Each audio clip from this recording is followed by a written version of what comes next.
Hi friends, welcome to handstalk. இன்னைக்கு krishnajayantispecial aval வச்சு ஒரு சக்கரை பொங்கல் எப்படி பண்றதுன்னு பார்க்க போறோம்.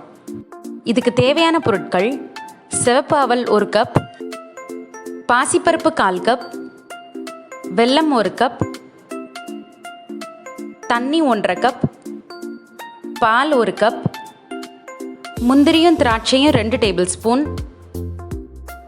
ஏலக்காய் 3 பவுடர் பண்ணி வச்சிருக்கேன், நெய் 3 டேபிள்ஸ்பூன். இந்த சக்கரை பொங்கலை இப்போ எப்படி பண்ணுறதுன்னு பார்க்கலாம்.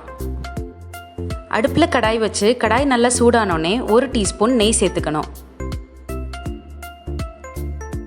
அதில் 1/4 கப் பாசிப்பருப்பு சேர்த்துக்கிட்டு கொஞ்சம் வறுத்துக்கணும். இப்போ இந்த பருப்பு வேகிறதுக்காக இதில் கொஞ்சமாக தண்ணி ஊற்றிக்கணும்.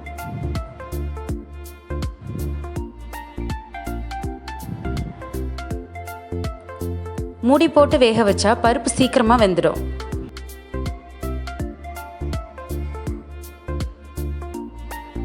பாசிப்பருப்பை நல்லா மஷியாக வேக வச்சிடணும்.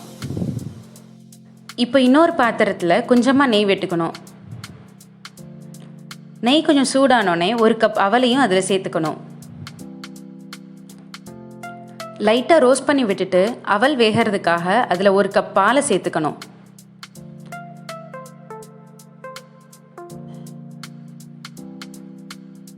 அதோட கொஞ்சமாக தண்ணியும் சேர்த்துக்கலாம்.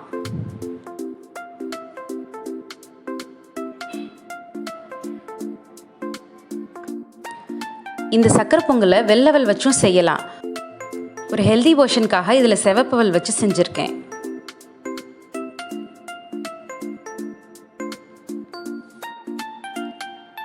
அவல் நல்லா வெந்த உடனே வேக வச்சிருக்க பருப்பை இதில் சேர்த்துக்கணும். நல்லா கலந்து விட்டுக்கணும். நல்லா மிக்ஸ் பண்ணோன்னே இதில் பொடிச்சு வச்சுருக்கிற வெல்லத்தையும் சேர்த்துக்கணும்.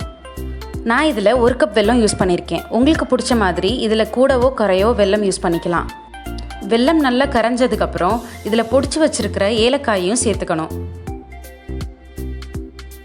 அதையும் நல்லா மிக்ஸ் பண்ணிக்கணும். இப்போ ஒரு சின்ன கடாயில் 2 டேபிள்ஸ்பூன் நெய் சேர்த்துக்கணும்.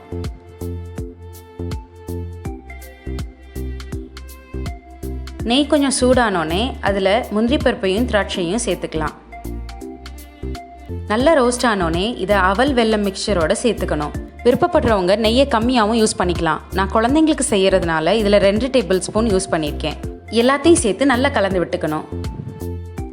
ரொம்ப ஹெல்தியான டேஸ்டியான அவல் சக்கரை பொங்கல் இப்போ ரெடி. இந்த வீடியோ உங்களுக்கு பிடிச்சிருக்குன்னு நினைக்கிறேன். பிடிச்சிருந்தா லைக் பண்ணுங்கள், உங்கள் ஃப்ரெண்ட்ஸோட ஷேர் பண்ணுங்கள். உங்கள் வீட்டில் இதை ட்ரை பண்ணி பார்த்துட்டு எப்படி இருந்துச்சுன்னு கமெண்ட் பண்ணுங்கள். இது மாதிரி இன்னும் நிறையா வீடியோஸ்க்கு என் சேனலை சப்ஸ்கிரைப் பண்ணுங்கள். தேங்க்யூ.